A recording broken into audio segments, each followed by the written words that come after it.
मनोरथा श्री गुरुभ्यो नमः। हरि ओम हरि ओम हरि ओम। श्री वेदांत महाचलं हि परितः संयोज्य सूत्राहिपं सद्वातागम पोषितात्महृदयं तत्पूर्वपक्षासुरैः सिद्धान्तोक्ति सुरेश्वरैश्च पतितो यकृष्ण दुग्धां बुधिः स्वीयानामृतं प्रयच्छति समां पायाद्गुणोद्यन्मणिः।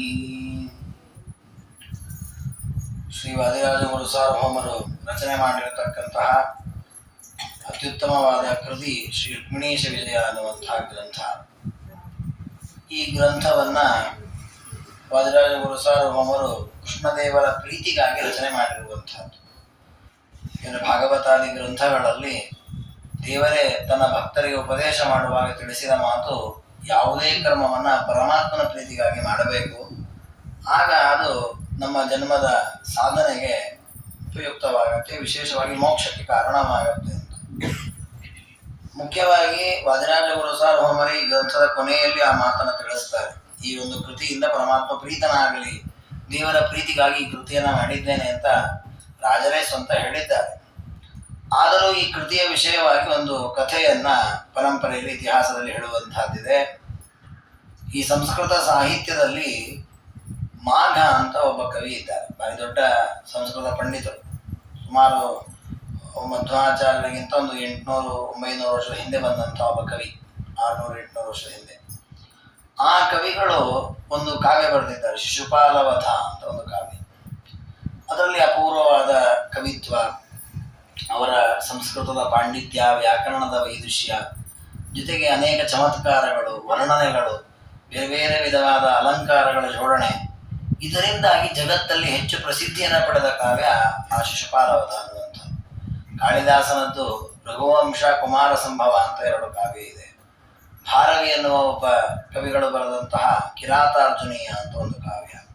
ಶ್ರೀಹರ್ಷ ಬರೆದಿರತಕ್ಕಂಥದ್ದೊಂದಿದೆ, ಅದು ನೈಷಧೀಯ ಚರಿತ ಅಂತ.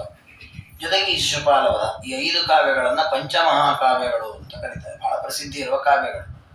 ಈ 5ರಲ್ಲಿಯೂ ಕೂಡ ಮಾಘನ ಶಿಶುಪಾಲವಧಕ್ಕೆ ಬಹಳ ಮಹತ್ವ, ಕವಿತ್ವ ದೃಷ್ಟಿಯಿಂದ, ವಿಷಯ ದೃಷ್ಟಿಯಿಂದ ಅನ್ನೋದಕ್ಕಿಂತ ಕವಿತ್ವ ದೃಷ್ಟಿಯಿಂದ ಭಾರಿ ಪ್ರೌಢವಾದ ಅನೇಕ ವಿಧವಾದ ವರ್ಣನೆಗಳು, ಬೇರೆ ಬೇರೆ ವಿಧವಾದ ಶೈಲಿ, ಅದೆಲ್ಲ ನಿರೂಪಣೆಯಲ್ಲಿ ಅದ್ಭುತವಾಗಿದೆ ಅಂತ.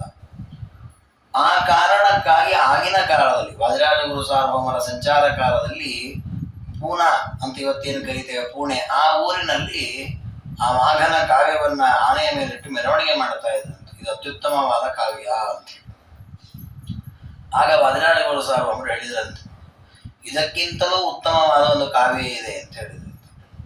ಕೃಷ್ಣನ ಕಥೆಯನ್ನೇ ವರ್ಣನೆ ಮಾಡೋಕೆ, ಅದರಲ್ಲಿ ಕೃಷ್ಣನ ಕಥೆ ಹೇಳಿದ್ರು ಶಿಶುಪಾಲವಧದಲ್ಲಿ, ಆದರೆ ಈ ಕಾವ್ಯಕ್ಕಿಂತಲೂ ಉತ್ತಮವಾದ ಒಂದು ಕಾವ್ಯ ಇದೆ, ಅದನ್ನು ನೀವು ನೋಡಿದರೆ ನೀವು ಆಶ್ಚರ್ಯ ಪಡ್ತೀರಿ ಅಂತ. ಆಗ ಅಲ್ಲಿರ್ತಕ್ಕ ಜನಗಳು ಹೇಳಿದಂತೆ, ಹೌದಾಕರ್ಗೆ ಅದನ್ನು ತರಿಸಿ ನಾವು ನೋಡೋಣ, ಅದರಲ್ಲಿ ಏನಿದಂಥ ವೈಶಿಷ್ಟ್ಯ ನೋಡೋಣ. ಆಗ ವಾದಿರಾಜ ಗುರು ಸಾರ್ವಭೌಮರು ಒಂದು ಸ್ವಲ್ಪ ಸಮಯಗಳು ಬೇಕು, ಉಡುಪಿಗೆ ಹೋಗಿ ತರಬೇಕು ಅಂತ ಹೇಳಿ ತಾವು ಆ ಸಮಯದಲ್ಲಿ ಈ ಕೃತಿಯನ್ನು ಬರೆದು ತೋರಿಸಿದ್ರಂತೆ. ಅದನ್ನು ನೋಡಿ ಅವರೆಲ್ಲ ಆಶ್ಚರ್ಯಪಟ್ಟು ವಿದ್ವಾಂಸರು ನಿರ್ಣಯ ಮಾಡಿದ್ರಂತೆ, ಶಿಶುಪಾಲವಧಕ್ಕಿಂತಲೂ ಕೂಡ ಶ್ರೇಷ್ಠವಾಗಿದೆ ರುಕ್ಮಿಣೀಶ ವಿಜಯ ಅಂತೇಳಿ ಇದನ್ನೇ ಆನೆಯ ಮೇಲಿಟ್ಟು ಮೆರವಣಿಗೆ ಮಾಡಿದರು ಅಂತ ಅವರ ಕಥೆಯಲ್ಲಿ ಬರ್ತದೆ. ಹೆಸರೇ ಹೇಳುವಂತೆ ಅದು ಶಿಶುಪಾಲವಧ ಅಂತ ಹೇಳಿ ಹೆಸರಿನಲ್ಲಿಯೇ ಒಂದು ಅಮಂಗಲ ಸೂಚನೆ ಇದೆ. ಅದರಲ್ಲಿ ವಧೆ ಅನ್ನುವ ವಿಷಯ ಬರುತ್ತೆ. ಮಾಡಿದ ದುಷ್ಟರ ವಧೆ, ಅದೇ ಸಜ್ಜನರ ತೊಂದರೆ ಅಂತಲ್ಲ, ಆದ್ರೂ ಆ ಹೆಸರಿನಲ್ಲಿ ಆ ಒಂದು ಶಕುನ ಹಾಗೆ ಸೂಚನೆ ಮಾಡುತ್ತೆ. ಆದ್ರೆ ಇದರಲ್ಲಿ ವಿಜಯ ಅಂತ ಇದೆ, ರುಕ್ಮಿಣೀಶ ವಿಜಯ ಅಂತ. ಹಾಗಾಗಿ ಈ ಒಂದು ಆ ದೃಷ್ಟಿಯಿಂದ ಈ ಕಾವ್ಯಕ್ಕೆ ಬಹಳ ಮಹತ್ವವನ್ನ ಆಗ ಪಡೆದುಕೊಂಡಿತು ಅಂತ ನಾವು ಕೇಳಿದ್ದೇವೆ ಇತಿಹಾಸದಲ್ಲಿ. ಅದರ ಜೊತೆಗೆ ಇದೊಂದು ಕಥೆ ಆಗುವುದಾದ್ರೆ ಮುಖ್ಯವಾಗಿ ಇನ್ನೊಂದು ನಾವು ಆಲೋಚನೆ ಮಾಡಬೇಕಾದ್ದು, ಕಾವ್ಯ ದೃಷ್ಟಿಯಿಂದ ಆ ಶಿಶುಪಾಲವಧ ಅನ್ನುವ ಗ್ರಂಥವನ್ನ ಹಾಗೂ ಈ ರುಕ್ಮಿಣೀಶ ವಿಜಯವನ್ನು ನಾವು ಅಧ್ಯಯನ ಮಾಡೋ ದೃಷ್ಟಿಯಿಂದ ನೋಡಿದ್ರೆ, ಶಿಶುಪಾಲವಧ ಅನ್ನುವ ಕೃತಿಯಲ್ಲಿ ಕವಿತ್ವಕ್ಕೆ ಸಂಬಂಧಪಟ್ಟಂತೆ ಅನೇಕ ವರ್ಣನೆಗಳೆಲ್ಲ ಇದೆ, ಅನೇಕ ಶಬ್ದಗಳ ಜೋಡಣೆ ಅವೆಲ್ಲ ಚೆನ್ನಾಗಿದೆ, ಇಲ್ಲ ಅಂತಲ್ಲ. ಆದರೆ ಒಂದು ಹಂತದಲ್ಲಿ ಆ ಕಾವ್ಯ ಏನನ್ಸುತ್ತೆ ಅಂದರೆ, ಒಂದು ರೀತಿಯಲ್ಲಿ ನಮಗೆ ಅನಾಸಕ್ತಿಯನ್ನು ಉಂಟು ಮಾಡುತ್ತೆ. ಅಂದರೆ ಕಾವ್ಯ ಅಂತ ಓದಬೇಕು ಅಂತ ಹೊರಟಿರ್ತೇವೆ, ಓದ್ತಾ ಓದ್ತಾ ಸಾಕನ್ಸತ್ತೆ, ಎಷ್ಟಿದು ಅಂತ. ಯಾಕೆ ಈ ಮಾತು ನಾನು ಹೇಳ್ತೇನೆ ಅಂದ್ರೆ, ಕಾವ್ಯ ಅಂತ ಅನ್ನೋದನ್ನು ಯಾವುದನ್ನ ಕಾವ್ಯ ಅಂತಾರೆ ಅಂದ್ರೆ, ಈ ಸಾಹಿತ್ಯದ ಪ್ರಪಂಚದಲ್ಲಿ ಒಂದು ನಿಯಮ ಇದೆ. ಯಾವುದೇ ವಿಷಯವನ್ನ ವರ್ಣನೆ ಮಾಡಿದ್ದನ್ನು ಕಾವ್ಯ ಅಂತ ಕರೀತಾರೆ. ಅದು ಈ ರೀತಿ ಶ್ಲೋಕವೇ ಆಗಬೇಕು, ಗದ್ಯವೇ ಆಗಬೇಕು, ಪದ್ಯವೇ ಆಗಬೇಕು, ಅದೆಲ್ಲ ಏನಿಲ್ಲ. ಯಾವ ಭಾಷೆಯಲ್ಲೂ ಹೇಳಬಹುದು, ಯಾವ ರೀತಿಯಲ್ಲೂ ಹೇಳಬಹುದು. ಅದನ್ನು ಸ್ವಲ್ಪ ವರ್ಣನೆ ಮಾಡಿ ಹೇಳಬೇಕು. ಆದ್ರೆ ವರ್ಣನೆ ಹಿಂಸೆ ಆಗಬಾರ್ದು, ಕೇಳುವವನಿಗೆ ಸಾಕಂತ ಅನಿಸ್ಬಾರ್ದು. ಏನರಪ್ಪ ಬರೀ ಇದೆ ಹೇಳ್ತಾರೆ ಹೀಗೆ ಅನಿಸ್ಬಾರ್ದು. ಶಿಶುಪಾಲ ವಧದಲ್ಲಿ ಹಾಗೆ ಆಗಿದೆ. ವಸ್ತು ನೀವು ಆ ಶಿಶುಪಾಲ ವಧದ ಕಾವ್ಯದ ವಿಷಯವನ್ನ ನೋಡಿದ್ರೆ ಬಹಳ ಸಣ್ಣ ವಿಷಯ. ಅಂದ್ರೆ ಕೃಷ್ಣದೇವರು ತಾನು ಸಭೆಯಲ್ಲಿ ಕೂತಿರ್ತಾನೆ, ನಾರದರು ಬರುತ್ತಾರೆ, ಒಂದು ಕೃಷ್ಣನ ಹತ್ರ ಹೇಳ್ತಾರೆ, ಇಲ್ಲ ದುಷ್ಟರ ಬಾಧೆ ಆಗಿದೆ ಹಾಗೆ ಹೀಗೆ ಅಂತ. ಕೃಷ್ಣ ದಿಗ್ವಿಜಯ ಮಾಡ್ತಾನೆ, ರಾಜಸೂಯಾಗವಾಗ ಶಿಶುಪಾಲನ ಸಂಹಾರ ಮಾಡ್ತಾನೆ. ಇಷ್ಟೇ ವಿಷಯ ಇರುತ್ತೆ. ಇಷ್ಟು ವಿಷಯವನ್ನ ಒಂದು 19-20 ಸರ್ಗಗಳಲ್ಲಿ, ಸಾವಿರಾರು ಶ್ಲೋಕಗಳಲ್ಲಿ ವರ್ಣನೆ ಮಾಡಿದೆ. ಆ ವರ್ಣನೆ ಮಾಡುವಾಗ ಅವನಿಗೆ ಮಹಾಕಾವ್ಯದಲ್ಲಿ ಕೆಲವು ನಿಯಮ ಇದೆ. ಸಮುದ್ರ ವರ್ಣನೆ ಮಾಡಬೇಕು ಅಂತಿದೆ, ಯುದ್ಧವನ್ನ ವರ್ಣನೆ ಮಾಡಬೇಕು ಅಂತಿದೆ, ಆಮೇಲೆ ಪುರುಷರನ್ನ ವರ್ಣನೆ ಮಾಡಬೇಕು, ಹಾಗೆ ಬೇರೆ ಬೇರೆ ಲಕ್ಷಣಗಳಿದೆ ಮಹಾಕಾವ್ಯದಲ್ಲಿ. ಇವನು ಸಮುದ್ರ ವರ್ಣನೆ ಮಾಡಬೇಕು ಅಂದ್ರೆ ಇಡೀ ಒಂದು ಸರ್ಗ ಸಮುದ್ರ ವರ್ಣನೆ ಮಾಡಿದ್ದಾನೆ. ಈಗ ಸಮುದ್ರದ ಪ್ರಸಂಗ ಬಂತು, ಕೃಷ್ಣ ಸಮುದ್ರ ಹತ್ರ ಹೋದ, ಸಮುದ್ರ ಹೇಗಿತ್ತು, ಅಲೆಗಳು ಹೇಗಿತ್ತು, ಏನೋ ಒಂದು ವರ್ಣನೆ ಮಾಡಿದ್ರೆ ಚೆನ್ನಾಗಿರುತ್ತೆ. ಇಡೀ ಸರ್ಗ ಒಂದು ಶ್ಲೋಕ ಸಮುದ್ರ, ನೆಕ್ಸ್ಟ್ ಶ್ಲೋಕ, ಅದರ ನೆಕ್ಸ್ಟ್ ಶ್ಲೋಕ, ಸಾಕು ಎಷ್ಟು ನೋಡೋದು ಈ ಸಮುದ್ರವನ್ನು ಅಂತ ಅನಿಸ್ಬಿಡುತ್ತೆ. ಆ ರೀತಿಯಲ್ಲಿ ವರ್ಣನೆ ಇದೆ. ಅದರಲ್ಲೂ ಕೆಲವು ಕಡೆ ಅಂತೂ ಆ ವರ್ಣನೆಯ ವಿಷಯವೂ ನೀರಸವಾಗಿದೆ. ಒಂದು ಕಡೆಯಲ್ಲಿ ಶಿಶುಪಾಲವದಲ್ಲೇ ಬರುತ್ತದೆ, ಸಮುದ್ರವನ್ನು ವರ್ಣನೆ ಮಾಡ್ತಾ ಮಾಡ್ತಾ ಅವನಿಗೆ ಏನು ಮಾಡ್ಬೇಕು ತೋಚಲಿಲ್ಲ, ಇನ್ನು ಹೇಗೆ ವರ್ಣಿಸೋದು ಅಂತ. ಅದಕ್ಕೆ ಈ ಸಮುದ್ರದಲ್ಲಿ ಬರುವ ನೊರೆಗಳೆಲ್ಲ ಹೇಗಿದೆ, ಸಮುದ್ರ ವಾಂತಿ ಮಾಡಿದಂತಿದೆ ಅಂತ ವರ್ಣನೆ ಮಾಡ್ತಾನೆ. ಅಂದ್ರೆ ಅದು ಅಷ್ಟು ಅವನಿಗೆ ವರ್ಣನೆ ಮಾಡ್ಕೊಂಡು ಹಠ ಅಷ್ಟೇ, ಒಟ್ಟು ನಾನು ದೊಡ್ಡ ಕವಿ ತೋರಿಸ್ಕೋಬೇಕು ಅಂತ. ಆದ್ರೆ ಶಾಸ್ತ್ರ ಇದನ್ನ ಒಪ್ಪಲ್ಲ. ನಮಗೆ ಶಬ್ದದ ಪಾಂಡಿತ್ಯ ಇದೆ, ನನ್ನ ಕವಿತ್ವ ಇದೆ ಅಂತ ನಾನೊಂದಿಷ್ಟು ವಾಕ್ಯ ಬರೆದ ಕೂಡಲೇ ಅದು ದೇವರ ಪ್ರೀತಿ ಆಗತ್ತೆ ಅಂತಿಲ್ಲ. ಹಾಗೆ ವಸ್ತುಸ್ಥಿತಿಯನ್ನ ಹೇಳಬೇಕು, ದೇವರ ಗುಣಗಾನ ಆಗ್ಬೇಕು, ಅದು ನಿಜವಾದ ಕಾವ್ಯ. ಆ ದೃಷ್ಟಿಯಲ್ಲಿ ವಾದಿರಾಜ ಗುರುಸಾರ್ವಭೌಮರು ಕೃಷ್ಣದೇವರ ಕಥೆಯನ್ನೇ ವರ್ಣನೆ ಮಾಡಲಿಕ್ಕೆ ಕಾವ್ಯವನ್ನು ಬರೆದಿದ್ದಾರೆ. ಅದರ ಒಂದು ಕಡೆಯಲ್ಲೂ ಕೂಡ ವ್ಯರ್ಥವಾದ ನೀರಸವಾದ ವರ್ಣನೆ ಇಲ್ಲವೇ ಇಲ್ಲ. ಮತ್ತೆ ಎಳೆಯುವುದು ಅಂತಾರೆ, ಸಿಕ್ಕಾಪಟ್ಟಿ ಎಳ್ಕೊಂಡು ಹೋಗ್ತಾರೆ ಈ ಕವಿಗಳೆಲ್ಲ. ಇವರೆಲ್ಲ ಎಳೆದದ್ದು ಅಂತ ಇಲ್ಲ, ಸಹಜವಾಗಿ ಅಲ್ಲಿ ಎಷ್ಟು ಬೇಕು ಅಷ್ಟೇ ವರ್ಣನೆ ಮಾಡುತ್ತಾರೆ. ಅಕಸ್ಮಾತ್ ಆ ವಿಷಯ ಸಾಕು, ಇನ್ನೇನು ಹೆಚ್ಚಿನ ವರ್ಣನೆ ಬೇಡ, ಮುಂದಕ್ಕಷ್ಟೇ ಹೋಗುತ್ತೆ. ಆ ರೀತಿ ಇರ್ಬೇಕಾಗ ಆ ಕಾವ್ಯವನ್ನ ಆಸ್ವಾದನೆ ಮಾಡಲಿಕ್ಕೆ ವಸ್ತು. ಇದಿಷ್ಟು ನೀವು ಅಧ್ಯಾತ್ಮದ ದೃಷ್ಟಿಯಿಂದ ಹೆಚ್ಚಿನ ವಿಚಾರ ಬೇಕಾಗಿಲ್ಲ. ಇಲ್ಲಿ ಕಾವ್ಯದ ದೃಷ್ಟಿಯಿಂದ ನೋಡುವಾಗಲೂ ಈ ಗುಣಗಳು ಬೇಕು, ಆವಾಗ ಆ ಕಾವ್ಯಕ್ಕೆ ಮಹತ್ವ ಬರುತ್ತೆ. ಆ ದೃಷ್ಟಿಯಲ್ಲಿ ವಾದಿರಾಜ ಗುರುಸಾರ್ವಭೌಮರು ಈ ಒಂದು ರುಕ್ಮಿಣೀಶ ವಿಷಯದಲ್ಲಿ ಅತ್ಯದ್ಭುತವಾದ ರೀತಿಯಲ್ಲಿ ಕವಿತ್ವವನ್ನು ಕೂಡ ಇದರಲ್ಲಿ ತೋರಿಸಿದ್ದಾರೆ. ಮತ್ತೆ ವಿಶೇಷ ಏನು ಅಂದ್ರೆ, ಶಿಶುಪಾಲ ವಧ ಆಗಿರಬಹುದು ಅಥವಾ ರಘುವಂಶಾದಿ ಕಾವ್ಯಗಳಲ್ಲಿ ಅವರಿಗೆ ಕೇವಲ ಅವರೊಬ್ಬ ಕವಿಯಾಗಿ ಒಂದು ವಿಷಯವನ್ನು ನಿರೂಪಣೆ ಮಾಡ್ತಾರೆ, ವರ್ಣನೆ ಮಾಡ್ತಾರೆ ವಿನ್ಯಾಸವಾಗಿ. ಮುಖ ಅಂತ ಹೇಳಬಹುದು, ಚಂದ್ರನಂತೆ ಇದೆ ಮುಖ, ಅಥವಾ ಅವರಿಂದ ನೋಡಿ 4 ಜನ ಸಂತೋಷ ಬಿಟ್ಟರೆ ಹೀಗೇನೋ ವರ್ಣನೆ ಮಾಡ್ತಾರೆ, ಅಷ್ಟೇ ಅವರ ಉದ್ದೇಶ ಆಗಿರ್ತದೆ. ಆದರೆ ವಾದಿರಾಜ ಗುರುಸಾರ್ವಭೌಮರು ಕೃಷ್ಣನ ಕಥೆಯನ್ನ ವರ್ಣನೆ ಮಾಡುವುದರ ಜೊತೆಗೆ ತತ್ವಗಳನ್ನು ಉಪದೇಶ ಮಾಡಿದ್ದಾರೆ. ಅಲ್ಲಲ್ಲಿ ಒಳ್ಳೊಳ್ಳೆ ತತ್ವಗಳನ್ನು, ಅದರಲ್ಲಿ ಮುಖ್ಯವಾಗಿ ಮಧ್ವಾಚಾರ್ಯರ ಸಿದ್ಧಾಂತದಲ್ಲಿ ಬರುವ ಅನೇಕ ಪ್ರಮೇಯಗಳನ್ನು ಹೇಳಿದ್ದಾರೆ. ಹಾಗಾಗಿ ಈ ಗ್ರಂಥ ಕೇವಲ ಸಂಸ್ಕೃತದ ಆಸಕ್ತಿಯಿಂದ ಓದುವ ಕಾವ್ಯ ಮಾತ್ರವಾಗದೆ ಮೋಕ್ಷಕ್ಕೆ ಉಪಯೋಗಿಯಾದ ಶಾಸ್ತ್ರವೂ ಆಗುತ್ತೆ. ನಾವು ನಿತ್ಯ ನಮ್ಮ ಉದ್ಧಾರಕ್ಕಾಗಿ ಪಾರಾಯಣ, ಉದಾಹರಣೆಗೆ ಪುರಾಣಾದಿಗಳಲ್ಲಿ ಬರುತ್ತೆ, ಕಾವ್ಯಾಲಾಪಂತೂ ವರ್ಜಯೇ, ಕಾವ್ಯಗಳನ್ನು ಕೇಳಬಾರದು ಅಂತ ಇದೆ.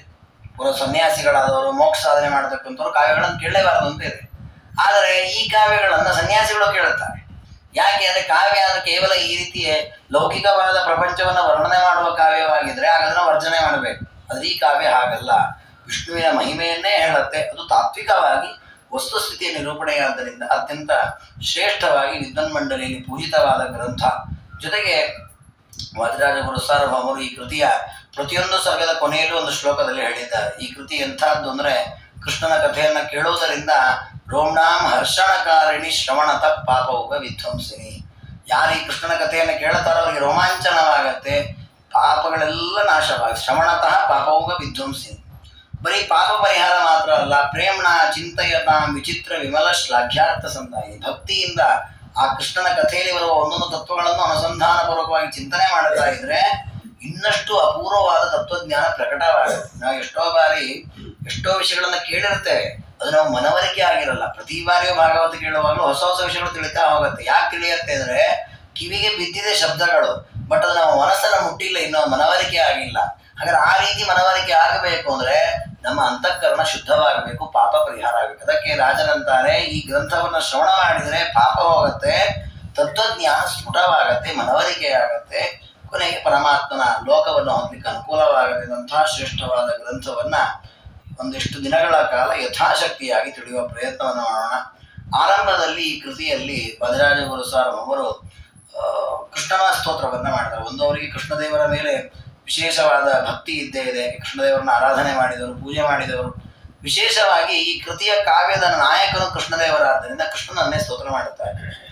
ಶ್ರೀ ವೇದಾಂತ ಮಹಾಚಲಂ ಹಿ ಪರಿತ ಅನ್ನುವ ಸ್ತೋತ್ರದಿಂದ ಈ ಗ್ರಂಥ ಆರಂಭವಾಗುತ್ತೆ. ಅಂತಹ ಪಾಯಾಂ ಗುಣೋದ್ಯನ್ಮಣಿ ಕೃಷ್ಣ ದುಗ್ಧಾಂಬುದಿ ಪಾಯ, ಕೃಷ್ಣನೆಂಬಂತಹ ಕ್ಷೀರ ಸಮುದ್ರ ನಮ್ಮನ್ನು ರಕ್ಷಣೆ ಮಾಡಲಿ ಅಂತ ವರ್ಣನೆ ಮಾಡಿದ್ದಾರೆ.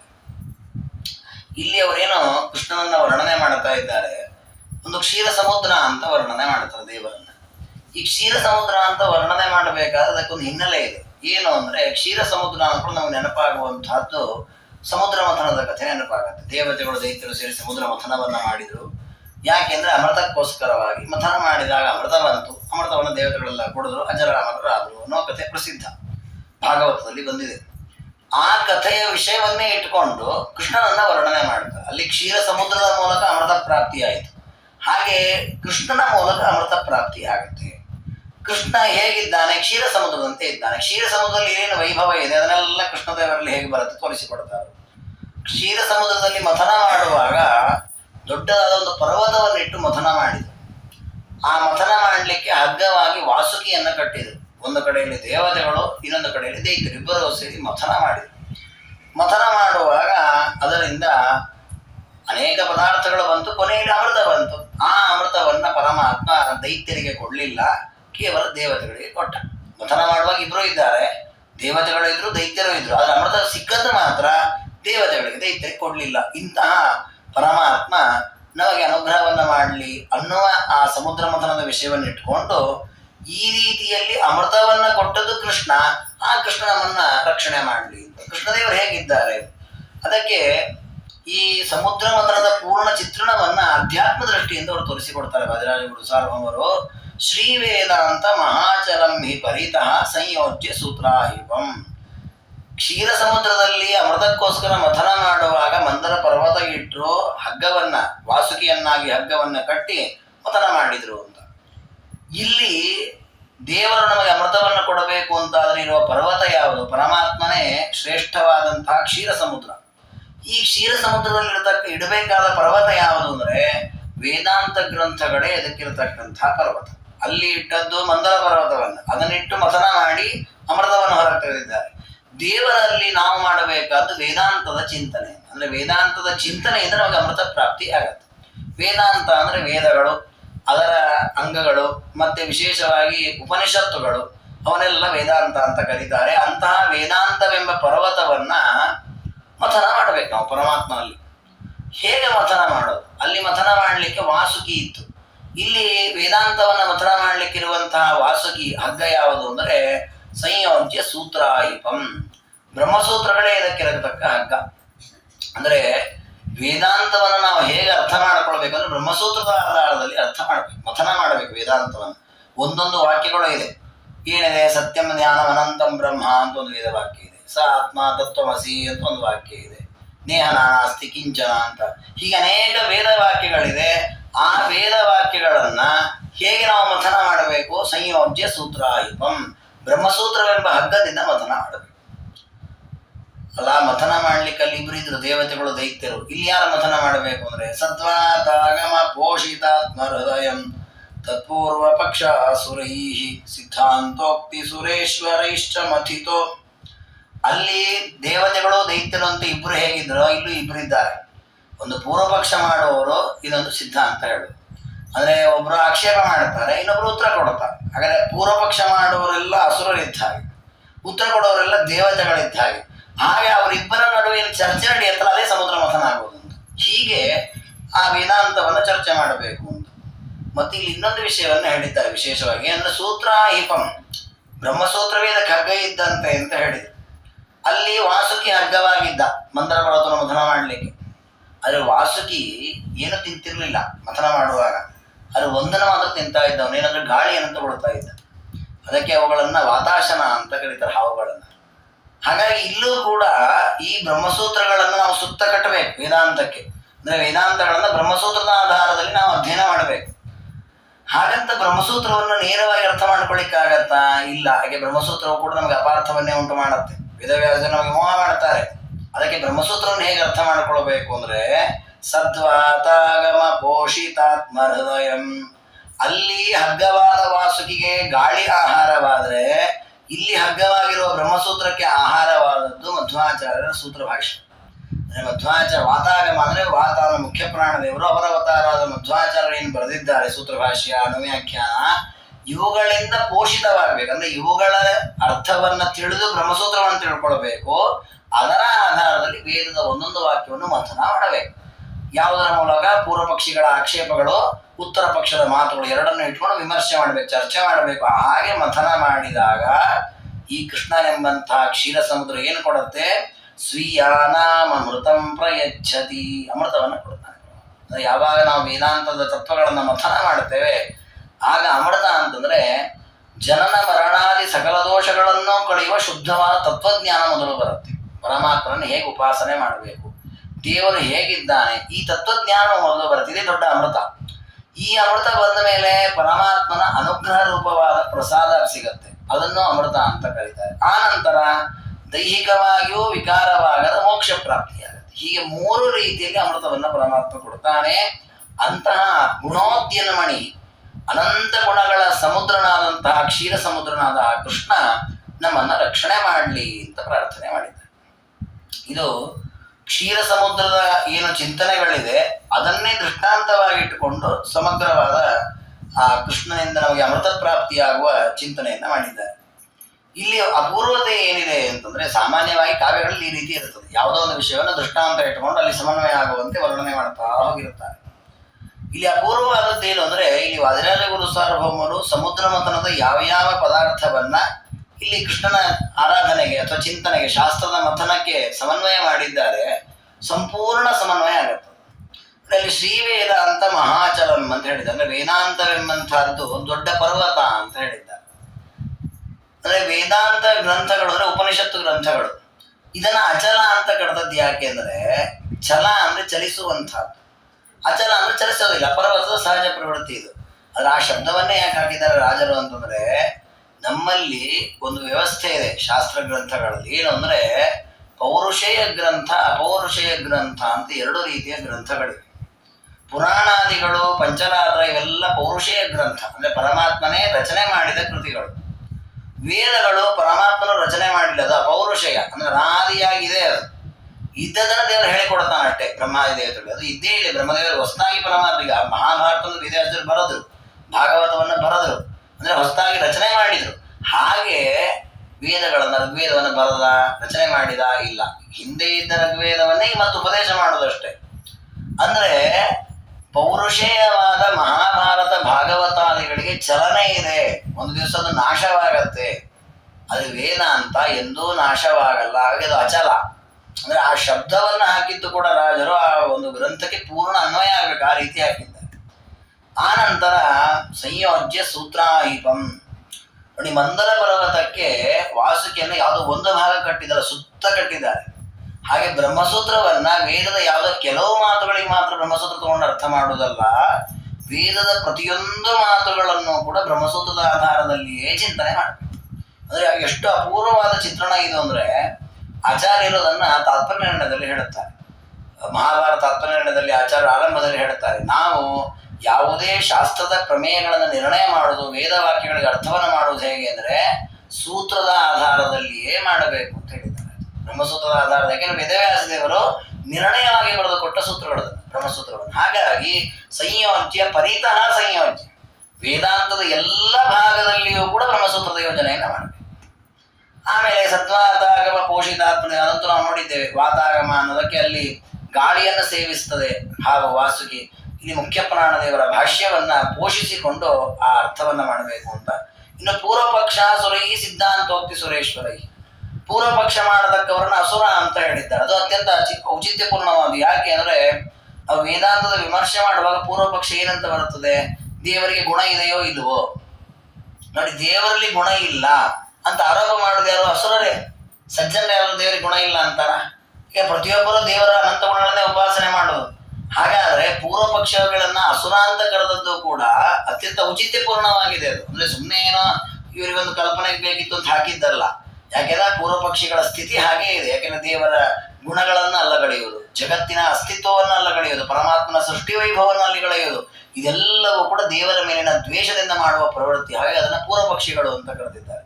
ಇನ್ನು ಸಿದ್ಧಾಂತೋಕ್ತಿ ಸುರೇಶ್ವರೇಶ್ಚ, ದೇವರ ಗುಣಗಳನ್ನು ಸಮರ್ಥನೆ ಮಾಡುವುದು, ದೇವರ ಗುಣಗಳನ್ನು ಚಿಂತನೆ ಮಾಡುವುದು, ದೇವರನ್ನ ಸರ್ವೋತ್ತಮ ಅಂತ ಸಾಧಿಸುವುದು, ಇದೆಲ್ಲವೂ ಕೂಡ ದೇವತೆಗಳ ಸ್ವಭಾವ.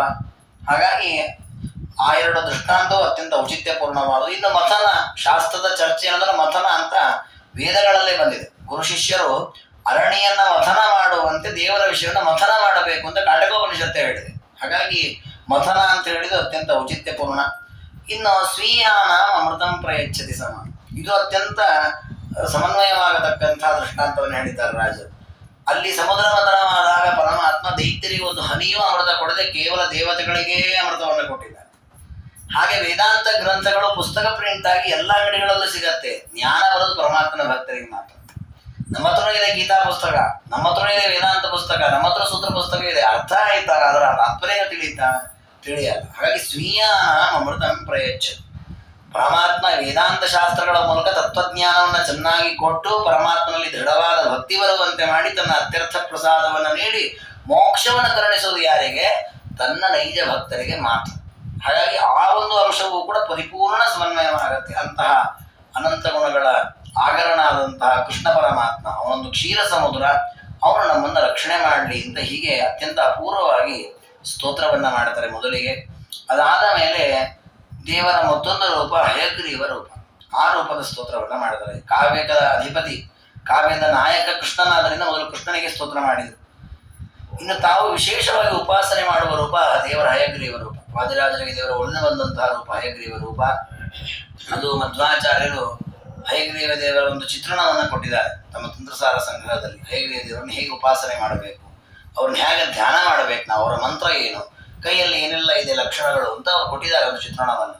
ಆ ಚಿತ್ರಣದಲ್ಲಿಯೇ 14 ವರ್ಷ ಅವರು ಹಯಗ್ರೀವ ದೇವರ ಆರಾಧನೆಯನ್ನ ಮಾಡಿರೋದು. ಅಂಥದ್ದೇ ಪ್ರತಿಮೆ ದೇವರು ಸಿಕ್ಕಿದ್ದು. ಜೊತೆಗೆ ದೇವರನ್ನ ಅದೇ ರೀತಿಯಲ್ಲಿ ಸ್ತೋತ್ರವೂ ಮಾಡುತ್ತಾರೆ. ಭಾರಿ ಅಮೋಘವಾದ ಸ್ತೋತ್ರ ಅದು. ಸಚ್ಚಾಸ್ತ್ರೋದಿತ ವರ್ತ್ಮನ ಪದಮಿದಂ ಧ್ಯಾಯನ್ ಮದಂಕಾಂಕಿತೋ ಮನ್ಮಂತ್ರಂ ಜಪ ಶಾಸ್ತ್ರ ಸಂಪದ ಮಥೋ ದಾಸ್ಯಾಮಿ ಭಾಗ್ಯೈ ಸಹ ತತ್ತತ್ವಾನ್ಯಪಿ ಬೋಧಯಾಮಿ ತದನು ಪ್ರಾಪ್ಯೋ ಮದಂಘ್ರಿರ್ಭವೇದಿತ್ಯಾ ಘೋಷಯತೀವ ಯಃ ಕರಚೈಃ ತಂ ವಾಜಿವಕ್ತ್ರಂ ಭಜೆ. ವಾಜಿವಕ್ತ್ರ, ವಾಜಿ ಅಂದ್ರೆ ಕುದುರೆ, ಕುದುರೆಯ ಮುಖದಲ್ಲಿರತಕ್ಕಂತಹ ಹಯಗ್ರೀವ ರೂಪಿ ಪರಮಾತ್ಮನನ್ನು ನಾನು ಭಜನೆ ಮಾಡುತ್ತೇನೆ, ಸ್ತೋತ್ರ ಮಾಡುತ್ತೇನೆ, ಸೇವೆ ಮಾಡುತ್ತೇನೆ ಅಂತ ಹೇಳುತ್ತಾರೆ. ಹೇಗಿದ್ದಾನೆ ಹಯಗ್ರೀವ ದೇವರು? ಹಯಗ್ರೀವ ದೇವರ ಕೈಯಲ್ಲಿ 4 ಕೈಗಳಿರುತ್ತೆ. ನಾವು ಸಾಮಾನ್ಯ ನೋಡ್ತೇವೆ ಹಯಗ್ರೀವ ದೇವರ ಮೂರ್ತಿಯನ್ನ, ಮೇಲೆ 2 ಕೈಗಳು, ಕೆಳಗಡೆ 2 ಕೈಗಳು. ಬಲಗಡೆಯ ಮೇಲಿನ ಕೈಯಲ್ಲಿ ಶಂಖವನ್ನು ಹಿಡ್ಕೊಂಡಿದ್ದಾರೆ ಹಯಗ್ರೀವ ದೇವರು. ಎಡಗಡೆಯ ಮೇಲಿನ ಕೈಯಲ್ಲಿ ಅಕ್ಷಮಾಲೆ, ಜಪದ ಮಾಲೆಯನ್ನು ಹಿಡಿದಿದ್ದಾರೆ. ಎಡಗಡೆಯ ಕೆಳಗಿನ ಕೈಯಲ್ಲಿ ಪುಸ್ತಕ ಇದೆ. ಬಲಗಡೆಯ ಕೈಯಲ್ಲಿ ಮುದ್ರೆ, ಜ್ಞಾನ ಮುದ್ರೆ ಇದೆ. ಹೀಗೆ ಜ್ಞಾನದ ಮುದ್ರೆಯನ್ನು ಹಿಡಿದಿದ್ದಾರೆ. ಆಚಾರ್ಯನೇ ಶಂಖ, ಅಕ್ಷ, ಪುಸ್ತಕ, ಸುಬೋಧ, ಯುತಾಬ್ಜ, ಬಾಹುಂ 4 ಕೈಗಳನ್ನು ಚಿಂತನೆ ಮಾಡಿ ಅಂತ ಒಂದು ಸಾಧನೆ ಹೇಳಿದ್ದಾರೆ. ಈ 4 ಕೈಗಳ ಮೂಲಕ ದೇವರು ನಮಗೊಂದು ಸಂದೇಶ ಕೊಡ್ತಾನೆ ಅಂತ ಹೇಳ್ತಾರೆ ರಾಜರು. ಏನ್ ಸಂದೇಶ ಕೊಡ್ತಾ ಇದ್ದಾನೆ ದೇವರು? ದೇವರ ಕೈಯಲ್ಲಿ ಪುಸ್ತಕ ಹಿಡ್ಕೊಂಡಿದ್ದಾನೆ. ಈ ಪುಸ್ತಕ ಹಿಡ್ಕೊಂಡು ದೇವರು ಏನ್ ಸೂಚನೆ ಮಾಡ್ತಾನೆ ಅಂದ್ರೆ, ನೀವು ಓದ್ರಿ, ತಿಳ್ಕೊಳ್ಳಿ ಅಂತ ಹೇಳ್ತಾನಂತೆ. ಸಚ್ಚಾಸ್ತ್ರೋದಿತ ವರ್ತಮಾನ, ಶಾಸ್ತ್ರ ಏನು ಹೇಳಿದೆ ಆ ರೀತಿಯಲ್ಲಿ ನನ್ನ ಧ್ಯಾನವನ್ನ ಮಾಡಿ. ಇವತ್ತು ನಮಗೆ ಅನೇಕ ಕಡೆಗಳಲ್ಲಿ ನಾವು ನೋಡ್ತೇವೆ ಧ್ಯಾನ ಕೇಂದ್ರ ಅಂತ ಮಾಡ್ತಾರೆ. ಅಲ್ಲಲ್ಲಿ ನಿಮಗೆ ಏನದು ಮನಸ್ಸಿನ ಶಾಂತಿ ನೆಮ್ಮದಿಗಾಗಿ ಏನೇನೋ ಕೆಲವು ಅಲ್ಲಲ್ಲಿ ಮಾಡಿರ್ತಾರೆ. ಅವರು ಎಲ್ಲ ಲೈಟ್ ಆರಿಸ್ತಾರೆ, ಕತ್ತಲಲ್ಲಿ ಕೂಡಿಸ್ತಾರೆ, ಅಥವಾ ಏನೇನೋ ಹೇಳ್ತಾರೆ, ಕಣ್ಣು ಮುಚ್ಚಿ ಅಂತಾರೆ, ಮಲ್ಕೊಳ್ಳಿ ಅಂತಾರೆ, ಏನೇನೋ ಮಾಡಿಸ್ತಾರೆ ಒಂದಿಷ್ಟು. ಅದೆಲ್ಲ ನಿಮಗೆ ಮನಸ್ಸಿಗೆ ಒಳ್ಳೇದಾಗತ್ತೆ, ಸುಖ ಸಿಗತ್ತೆ ಏನೋ ಹೇಳ್ತಾರೆ ಅವರು. ನಾನು ಹೋಗಿಲ್ಲ, ನನಗೆ ಅದ್ರ ಬಗ್ಗೆ ಹೆಚ್ಚು ಮಾಹಿತಿ ಇಲ್ಲ. ಆ ರೀತಿಯ ಧ್ಯಾನ ಏನಿದೆ ಇದು ಶಾಸ್ತ್ರ ನಿಷಿದ್ಧವಾದ ಧ್ಯಾನ. ನಾವು ಎಲ್ಲೋ ಇರ್ತೇನೆ, ಹೇಗೋ ಮಾಡ್ತೇನೆ, ಏನೋ ಧ್ಯಾನ ಮಾಡ್ತೇನೆ, ಹೀಗೆ ಧ್ಯಾನವನ್ನು ಶಾಸ್ತ್ರ ಹೇಳಿಲ್ಲ. ಪ್ರಾಣಾಯಾಮ ಇರಬಹುದು, ಧ್ಯಾನ ಇರಬಹುದು, ಯಮ ನಿಯಮ ಆಸನ ಪ್ರತಿಯೊಂದನ್ನು ಕೂಡ ನಮ್ಮ ಗ್ರಂಥಗಳಲ್ಲೇ ಹೇಳಿದ್ದಾರೆ ಹೇಗೆ ಮಾಡ್ಬೇಕಂತ. ಹಾಗೆ ಮಾಡ್ಬೇಕಂತ ನಮಗೇನೋ ಅನ್ಸತ್ತೆ, ಅವ್ರ್ಯಾರೋ ಹೇಳಿದ್ರು ಇವ್ರ್ಯಾರೋ ಹೇಳಿದ್ರು ಬದಲಾವಣೆ ಮಾಡ್ಲಿಕ್ಕೆ ಬರಲ್ಲ. ಹಾಗಾದ್ರೆ ದೇವರ ಉಪಾಸನೆ ಮಾಡಬೇಕು, ದೇವರ ಧ್ಯಾನ ಮಾಡಬೇಕು ಅನ್ನೋದಕ್ಕೆ ಅದರದ್ದೇ ಆದ ಕ್ರಮ ಇದೆ. ಎಂಥವ್ರು ಯಾವಾಗ ಹೆಂಗೋ ಕೂತ್ಬಿಟ್ಟು ದೇವ್ರ ಧ್ಯಾನ ಮಾಡ್ತಿದ್ರೆ ಆಗತ್ತಾ? ಆಗ ಧ್ಯಾನ ಮಾಡ್ಲಿಕ್ಕೆ ಬರಲ್ಲ. ಹಾಗಾದ್ರೆ ದೇವ್ರನ್ನ ಹೇಗೆ ತಿಳ್ಕೊಳ್ಬೇಕು? ಕೆಲವರೆಲ್ಲ ಅದು ಕೇಳ್ತಾರೆ, ಎಲ್ರಪ್ಪ ನಮ್ಗೆ ಇಲ್ಲೇ ದೇವ್ರು ಕಾಣ್ತಾನೆ, ನಮ್ಗೆ ಅಲ್ಲೇ ದೇವ್ರು ಕಾಣ್ತಾನೆ. ದೇವರ ಎಲ್ಲ ಕಡೆ ಇದ್ದಾನೆ, ಆದ್ರೆ ಕಾಣ್ಲಿಕ್ಕೆ ಕ್ರಮ ಇದೆ. ಶಾಸ್ತ್ರ ಹೇಳಿದ ಕ್ರಮದಲ್ಲೇ ದೇವರನ್ನು ಕಾಣ್ಬೇಕು. ನಮಗೆ ಹೇಗೆ ಅನ್ಸುತ್ತೆ ಹಾಗೆ ದೇವರನ್ನು ಕಾಣ್ಲಿಕ್ಕೆ ಬರಲ್ಲ. ಕೆಲವರು ಹಾಗೆಲ್ಲ ಮಾಡುತ್ತಾರೆ. ಎಲ್ಲಾ ಕಡೆನೂ ಶಂಖಚಕ್ರನೇ ದೇವ್ರ ಕೈಗೆ ಇಟ್ಟಿರ್ತಾರೆ. ಯಾಕೆ ಬೇರೆ ಆಯುಧ ಇಡಬಾರ್ದು? ನಾನು ಗನ್ ಇಡ್ತೀನಿ ದೇವ್ರ ಕೈಯಲ್ಲಿ, ಹೊಸ ಜಗತ್ತಿನ ಆಯುಧ, ಅದನ್ನೇ ಯಾಕೆ ಇಡಬಾರ್ದು? ಅಥವಾ ಬ್ಯಾಟ್ ಇಟ್ಬಿಡೋಣ ಅಂತ. ಇದೆಲ್ಲ ನಾವು ಮಾಡಬಾರ್ದು. ಯಾಕಂದ್ರೆ ಶಾಸ್ತ್ರ ಏನು ಹೇಳಿದೆ ಹಾಗೇ ದೇವರನ್ನ ಧ್ಯಾನ ಮಾಡ್ಬೇಕು. ಈ ರೀತಿ ಮಾಡಿದ್ರೆ ದೇವರಿಗೆ ಅಪಚಾರ ಮಾಡಿದಂತ ಆಗತ್ತೆ. ಅದಕ್ಕೆ ಹೈಗ್ರೀವ ತೋರಿಸ್ತಾ ಇದ್ದಾನೆ, ನಿನ್ ತಲೆಗೆ ಬಂದಾಗ ನೀನು ಉಪಾಸನೆ ಮಾಡಬೇಡ. ಸಚ್ಚಾಸ್ತ್ರೋದಿತ ವರ್ತಮಾನ ಪದಮಿದಂ. ನನ್ನ ಕೈಲಿ ಪುಸ್ತಕ ಇದೆ, ನಾನು ಅದನ್ನೇ ತೋರಿಸ್ತಾ ಇರೋದು. ನೀನು ಶಾಸ್ತ್ರದಲ್ಲಿ ಏನ್ ಹೇಳಿದೆ, ನಾನೇನು ಉಪದೇಶ ಮಾಡಿದ್ದೇನೆ ಬ್ರಹ್ಮಾದಿ ದೇವತೆಗಳ ಮೂಲಕ, ಆ ಗ್ರಂಥಗಳನ್ನು ಅವಲೋಕನ ಮಾಡಿ ಅದರಲ್ಲಿ ಹೇಗೆ ಹೇಳಿದೆ ಹಾಗೇ ಧ್ಯಾನವನ್ನ ಮಾಡ್ತಾರೆ. ನಮಗೆ ತಲೆ ಬಂದಾಗಿ ವೃತ ನಿಯಮಗಳನ್ನು ಮಾಡುವಾಗಲೂ ಹಾಗೆ ನಮಗೇನೋ ಅನಿಸುತ್ತೆ ಅಂತ ನಾವು ಮಾಡಿಬಿಡ್ತೇವೆ. ನಾವು ಮಾಡಿದ್ರೆ ಏನಂತೀವಿ, ಇಲ್ಲ ಇದು ಒಳ್ಳೇದಾಗ್ತದೆ, ಹೀಗೆ ಮಾಡ್ಕೊಂಡು ಹೋಗೋಣ, ಇದೇ ಹಿತ ಆಗತ್ತೆ. ನಮಗೆ ಹಿತ ಆಗತ್ತೆ ನಿಜ, ಆದ್ರೂ ಶಾಸ್ತ್ರ ಒಪ್ಪಬೇಕು ಅಂತಿಲ್ಲ. ಅದಕ್ಕೆ ಮಧ್ವಾಚಾರ್ಯರು ತತ್ವಜ್ಞಾನದಲ್ಲಿ ಒಂದು ಮಾತು ಹೇಳ್ತಾರೆ, ಧರ್ಮಸ್ಯ ಚರಣಂ ಶ್ರೇಯ ಧರ್ಮಜ್ಞಾನ ಅಂತೂ ದುಷ್ಕರ. ಧರ್ಮಾಚರಣೆ ಮಾಡೋದು ಬಹಳ ಸುಲಭ ಅಂತರಾಚಾರ, ಬಹಳ ಕಷ್ಟ ಏನ್ ಪಡಬೇಕಾಗಿಲ್ಲ. ಸುಲಭವಾಗಿ ಯಾರು ಬೇಕಾದ್ರೂ ಧರ್ಮಾಚರಣೆ ಮಾಡಿಬಿಡ್ಬೋದು. ಆದರೆ ಅದು ಧರ್ಮವೋ ಅಲ್ವೋ ಅನ್ನೋದೇ ಗೊತ್ತಾಗಲ್ಲ. ಇದು ಧರ್ಮವೋ ಅಲ್ವೋ, ಈಗ ನಾವು ಮಾಡ್ತಾ ಇದ್ದೇವೆ ನಿಜ, ಇದು ಧರ್ಮನ, ಇದು ನನಗೆ ಉಚಿತನ ಅನ್ನೋದು ನಾವು ತಿಳ್ಕೊಂಡು ಧರ್ಮಾಚರಣೆಯನ್ನ ಮಾಡ್ಬೇಕು. ಇದಕ್ಕೊಂದು ಕಥೆಯನ್ನ ಹೇಳ್ತಾರೆ ಆಚಾರ್ಯರು. ಅದು ಸುಳ್ಳಿನ ಸತ್ಯದ ವಿಷಯಕ್ಕೆ ಬರುವಾಗ, ಒಬ್ಬ ಋಷಿ ತಪಸ್ಸು ಮಾಡ್ತಾ ಕೂತಿರ್ತಾನೆ. ಅವನು ತಪಸ್ಸು ಮಾಡ್ತಾ ಇರುವಾಗ ಒಂದು ಕಳ್ಳರ ಗುಂಪು ಬರುತ್ತೆ. ಅವರ ಊರೊಳಗೆ ಹೋಗಿ ಎಲ್ಲರನ್ನು ದೋಚನೆ ಮಾಡುತ್ತೆ. ಎಲ್ಲ ಧನ ಕನಕ ಎಲ್ಲ ದೋಚ್ತಾ ಇರ್ತದೆ. ಒಂದು ಆಕಾರ ಮನೆಯವರು ತಮ್ಮ ಧನಾದಿಗಳನ್ನೆಲ್ಲ ತಗೊಂಡು ಈ ಋಷಿಗಳ ಆಶ್ರಮಕ್ಕೆ ಬರ್ತಾರೆ. ನಾವು ಒಳಗೆ ಅಡ್ಕೊಂಡ್ಬಿಡ್ತೇವೆ, ನಾವಿದ್ದೇವೆ ಅಂತ ಹೇಳಬೇಡಿ ಯಾರಿಗೂ. ಸರಿ ಆಯ್ತು, ಅವ್ರೊಳಗೆ ಹೋದ್ರು, ಅಡ್ಕೊಂಡ್ರು, ಇವನು ತಪಸ್ಸು ಮಾಡ್ತಾ ಕೂತಿದ್ದಾನೆ. ಕಳ್ಳರು ಬಂದ್ರು. ಅಲ್ಲಿ ಕೆಲವು ಮನೆಯಲ್ಲಿ ಯಾರು ಇಲ್ಲ, ಇಲ್ಲಿ ನಾನು ಬಂದಿದ್ದಾರೆ, ನೀವು ನೋಡಿದೀರಾ ಅಂತ ಕೇಳ್ತಾರೆ ಋಷಿ. ಋಷಿ ವಿಚಾರ ಮಾಡ್ತಾನೆ, ನಾನೀಗ ಅವ್ರು ಇಲ್ಲಿ ಇಲ್ಲ ಅಂತ ಹೇಳ್ಬಿಟ್ರೆ ಸುಳ್ಳು ಹೇಳಿದಂಗ ಆಗತ್ತೆ. ಧರ್ಮಶಾಸ್ತ್ರ ಸತ್ಯಂಬೋದ, ನನ್ನ ಧರ್ಮ ಸತ್ಯ ಹೇಳ್ಬೇಕು ನಾನು ಅಂತೇಳಿ ಏನ್ ಹೇಳ್ಬಿಡ್ತಾರೆ ಅವರು, ಇಲ್ಲೇ ಒಳಗೆ ಕೂತಿದ್ದಾರೆ, ಅವರೆಲ್ಲ ಅಡ್ಕೊಂಡಿದ್ದಾರೆ ನೋಡಿ ಅಂತ ತೋರಿಸ್ಬಿಡ್ತಾರೆ ಋಷಿ. ಒಳಗೆ ಹೋಗ್ತಾರೆ, ಅವರೆಲ್ಲ ಹೊಡಿತಾನೆ, ಧನಾದಿಗಳನ್ನು ತಗೊಳ್ತಾರೆ, ಕಳ್ಳರು ಓಡಿ ಹೋಗ್ತಾರೆ. ಕಡೆಗೆ ಋಷಿ ತಪಸ್ಸೆಲ್ಲ ಮುಗಿಸಿ ಒಂದ್ ದಿವಸ ಸಾಯ್ತಾರೆ. ಇವ್ರು ದೇಹತ್ಯಾಗ ಮಾಡಿದ್ರೆ ಯಾವ್ದಾದ್ರು ಶಿಕ್ಷೆ ಕೊಡ್ತಾರಂತೀವಿ. ಇವ್ರು ಕೇಳ್ತಾ ನಾನೇನೋ ತಪ್ಪೇ ಮಾಡಿಲ್ಲ ಅಂತ. ಆಗ ಅವ್ರು ಹೇಳ್ತಾರೆ, ಇಲ್ಲಪ್ಪ ನೀನ್ ಆ ಕಳ್ಳರು ಬಂದಾಗ ಸತ್ಯ ಹೇಳಿದೆ ನೋಡು, ಅದಕ್ಕೆ ಶಿಕ್ಷೆ ಕೊಡೋದು ಅಂತ ಹೇಳ್ತಾರೆ. ಹೊಸವರು ಸತ್ಯ ಹೇಳಿದ್ರೆ ಶಿಕ್ಷೆ ಅನುಭವಿಸ್ಬೇಕಾಯ್ತು. ನಾವೇನ್ ಅನ್ಕೊಂಡ್ಬಿಟ್ಟಿದ್ದೇವೆ, ಸತ್ಯ ಹೇಳೋದು ಧರ್ಮ. ಹಾಗಾದ್ರೆ ಪಾಪ ಸತ್ಯ ಹೇಳೋದೇ ಧರ್ಮ ಅಂತ ಆಗ್ಬಿಟ್ರೆ ಆ ವ್ಯಕ್ತಿ ಹೇಳಿದ್ರೆ ಅವನಿಗೆ ಸದ್ಗತಿ ಆಗ್ಬೇಕು, ಸದ್ಗತಿ ಆಗ್ಲೇ ಇಲ್ಲ. ಅದಕ್ಕೆ ಆಚಾರ್ಯಂದ್ರು ಧರ್ಮಾಚರಣೆ ಮಾಡೋದು ಬಹಳ ಸುಲಭ, ಅದು ಧರ್ಮ ಯಾವ್ದು ತಿಳ್ಕೊಳ್ಳೋದೇ ಕಷ್ಟ ಇರೋದು. ಅದಕ್ಕೆ ಶಾಸ್ತ್ರವನ್ನ ಮಥನ ಮಾಡಿ ಯಾವುದು ನಮಗೆ ವಿಹಿತ ಧರ್ಮ, ಏನು ಮಾಡಿದ್ರೆ ನಮಗೆ ಪುಣ್ಯ ಬರುತ್ತೆ. ಇವತ್ತು ನಮ್ದು ಏನಾಗಿದೆ ಅಂದ್ರೆ ಸ್ಪರ್ಧೆ ಜೀವನ. ಅವ್ರು ಮಾಡ್ತಾರೆ ನಾವು ಮಾಡೋಣ, ಅವ್ರು ಇಷ್ಟು ಮಾಡಿದ್ರೆ ನಾವು ಇಷ್ಟು ಮಾಡ್ತೇವೆ, ಹೋದ ವರ್ಷ ಎಷ್ಟು ಮಾಡಿ ಈ ವರ್ಷ ಎಷ್ಟು ಮಾಡುದು, ಈ ರೀತಿ ಸ್ಪರ್ಧೆಯಲ್ಲಿ ಹೋಗ್ತೇವೆ. ಸ್ಪರ್ಧೆಗಿದ್ರು ನಾವು ಮಾಡುವ ಕರ್ಮದಿಂದ ದೇವರು ಸಂತುಷ್ಟನಾಗ್ತಾ ಇದ್ದಾನ, ಅದನ್ನ ನಾವು ಅವಲೋಕನ ಮಾಡ್ಬೇಕು. ಅದಕ್ಕೋಸ್ಕರ ದೇವರು ತೋರಿಸ್ತಾನಂತ ಹೇಗಿದ್ದೇವೆ, ದೇವರು ನನ್ನ ಕೈಯಲ್ಲಿ ನಮಗೆ ಪುಸ್ತಕ ಹೇಳ್ಕೊಂಡಿದ್ದೇನೆ, ನೀವು ಶಾಸ್ತ್ರದ ಅವಲೋಕನ ಮಾಡಿ ಕರ್ಮಾಚರಣೆಯನ್ನ ಮಾಡಿ. ಮತ್ತೇನ್ ಮಾಡಬೇಕು, ಶಾಸ್ತ್ರದ ಅವಲೋಕನವನ್ನ ಮಾಡ್ತಾ ಧರ್ಮ ಕರ್ಮಗಳನ್ನ ಮಾಡುವಾಗ ಪದಮಿದಂ ಧ್ಯಾಯನ್, ನನ್ನ ಪಾದದ ಭಜನೆಯನ್ನ ಮಾಡಬೇಕು. ನಾವು ಕರ್ಮ ಧರ್ಮಗಳನ್ನ ಮಾಡ್ತಾ ದೇವರ ಸ್ಮರಣೆಯನ್ನು ಬಿಟ್ಬಿಟ್ರೆ ಪ್ರಯೋಜನ ಇಲ್ಲ. ಅದಕ್ಕೆ ದೇವರು ತೋರಿಸ್ತಾ ಇದ್ದಾನೆ. ಹೇಗೆ ತೋರಿಸ್ತಾ ಇದ್ದಾನೆ, ನೀವು ಆ ರಾಜನ ಪೂಜೆ ಮಾಡಿದ ಹೇಗಿರುವ ಪ್ರತಿಮೆಯ ಫೋಟೋ ಬೇಕಾದಷ್ಟು ಕಡೆ ಸಿಗತ್ತೆ, ಅದನ್ನ ನೀವು ಗಮನಿಸಿದ್ರೆ ಗೊತ್ತಾಗತ್ತೆ. ಕೈಯಲ್ಲಿ ಪುಸ್ತಕ ಇದೆ, ಕಿರುಬೆರಳು ಸ್ವಲ್ಪ ಕೆಳಗಡೆ ಇದೆ ಆ ಪ್ರತಿಮೆಯಲ್ಲಿ. ಆ ಕಿರುಬೆರಳು ಪಾದವನ್ನು ತೋರಿಸ್ತಾ ಇದೆ, ದೇವರ ಕಾಲ ಮೇಲೆ ಇಟ್ಕೊಂಡಿದ್ದಾನೆ, ಆ ಕಾಲಿನ ಪಾದವನ್ನು ತೋರಿಸ್ತಾ ಇದೆ. ಪದಮೀದಂ ಧ್ಯಾಯನ್, ಈ ಪುಸ್ತಕಗಳನ್ನ ಓದಿ ನನ್ನ ಪಾದವನ್ನ ಚೆನ್ನಾಗಿ ಧ್ಯಾನ ಮಾಡಿ, ಭಜನೆ ಮಾಡಿ, ಅಂದ್ರೆ ನನ್ನನ್ನು ಚೆನ್ನಾಗಿ ಸ್ಮರಣೆ ಮಾಡಿ, ಸ್ತೋತ್ರ ಮಾಡಿ, ನನ್ನ ಪಾದ ಸೇವೆಯನ್ನ ಮಾಡಿ. ಅಷ್ಟಕ್ಕೆ ಮುಗಿದೋಯ್ತಾ? ಇಲ್ಲ. ಮದಂಕಾಂಕಿತ, ನನ್ನ ಚಿಹ್ನೆಯನ್ನು ಧರಿಸ್ಬೇಕು ಅಂತ ದೇವರು. ಅದಕ್ಕೆ ಒಂದು ಸೂಚನೆ ಏನು, ಕೈಯಲ್ಲಿ ಶಂಖ ಹಿಡ್ಕೊಂಡಿದ್ದಾನೆ ದೇವರು. ಶಂಖ ಚಕ್ರಗಳು ದೇವರ ಎರಡು ಚಿಹ್ನೆ, ವೈಷ್ಣವರ ಚಿಹ್ನೆ. ಅದು ವೈಷ್ಣವ ತಪ್ತ ಮುದ್ರಾಧಾರಣೆಯನ್ನು ನಾವು ಮಾಡ್ಕೊಳ್ತೇವೆ ಆಷಾಢ ಶುದ್ಧ ಏಕಾದಶಿ, ಕಾರ್ತೀಕ ಮಾಸಾದಿಗಳಲ್ಲಿ. ಹಾಗೆ ಮದಂಕಾಂಕಿತ, ನನ್ನ ಅಂಕ ಅಂದ್ರೆ ನನ್ನ ಚಿಹ್ನೆ, ಅಂದ್ರೆ ಇವನು ವೈಷ್ಣವ ವಿಷ್ಣು ಭಕ್ತ ಅಂತ ಗೊತ್ತಾಗ್ಲಿಕ್ಕೆ ಬೇಕಾದ ಚಿಹ್ನೆಯನ್ನ ಪ್ರತಿಯೊಬ್ಬರು ಧರಿಸ್ಬೇಕು. ಅವರು ಯಾವ ವರ್ಣದವರು, ಯಾವ ಜಾತಿಯವರು, ಯಾವ ಲಿಂಗದವರು, ಯಾವುದು ಸಮಸ್ಯೆ ಇಲ್ಲ, ಅದಕ್ಕೆ ಎಲ್ಲರೂ ಹಾಕೊಳ್ಬೋದು. ಎಷ್ಟರ ಮಟ್ಟಿಗೆ ಅಂದ್ರೆ ವಿಷ್ಣು ರಹಸ್ಯ ಹೇಳುತ್ತೆ, ಮನೆಯಲ್ಲಿರುವ ಪದಾರ್ಥಗಳಿಗೂ ಶಂಖಚಕ್ರವನ್ನು ಹಾಕ್ಬೇಕಂತ. ನಮ್ಮ ಹತ್ರ ಇರತಕ್ಕ ಪಾತ್ರೆ, ಅಡುಗೆ ಮಾಡೋ ಪದಾರ್ಥ ಇರ್ಬೋದು, ಅಥವಾ ಬೇರೆ ಬೇರೆ ಶೋಕೇಸಲ್ಲಿ ಇಟ್ಟಿರೋ ಯಾವ ಪದಾರ್ಥ ಎಲ್ಲದಕ್ಕೂ ಶಂಖಚಕ್ರ ಅದೆಲ್ಲ ರಾಮ ಕೃಷ್ಣ ಅಂತೆಲ್ಲ ಹೆಸರು ಬರೀಬೇಕು. ಎಲ್ಲವೂ ಕೂಡ ವಿಷ್ಣುವಿಗೆ ಸಂಬಂಧಪಟ್ಟ ಪದಾರ್ಥಗಳಿದೆ. ವಿಷ್ಣುವಿನ ಅಧೀನ ಅನ್ನುವ ಜ್ಞಾನ ಬರ್ತಾ ಇರ್ಬೇಕು. ನೋಡಿದಾಗೆಲ್ಲ ಅನಿಸ್ಬೇಕಂತ.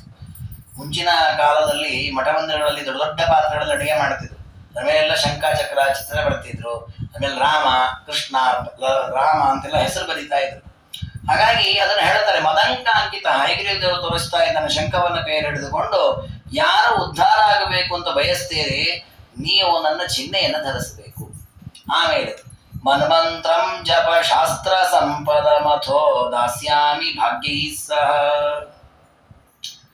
ಸರಿ, ನಾವು ಆಚಾರ್ಯರು ಹೈವೇದರು ತೋರಿಸಿದ ಹಾಗೆ ಗ್ರಂಥಗಳನ್ನು ಓದ್ತೇವೆ, ದೇವರ ಪಾದವನ್ನು ಗಟ್ಟಿ ಹಿಡ್ಕೊಳ್ತೇವೆ, ನಾವು ಪರಮಾತ್ಮನ ಮುದ್ರೆಯನ್ನ ಅಂದ್ರೆ ಶಂಖಚಕ್ರ ತಪ್ತ ಮುದ್ರಾ ಧಾರಣೆ ಮಾಡಿಸ್ಕೊಳ್ಳೋದು, ಮತ್ತೆ ಪ್ರತಿನಿತ್ಯದಲ್ಲಿ ಪಂಚಮುದ್ರೆ, ಸ್ತ್ರೀಯರು ಗದಾನಾರಾಯಣ ಈ ರೀತಿ ಮುದ್ರೆಗಳನ್ನು ಹಾಕೊಳ್ತೇವೆ.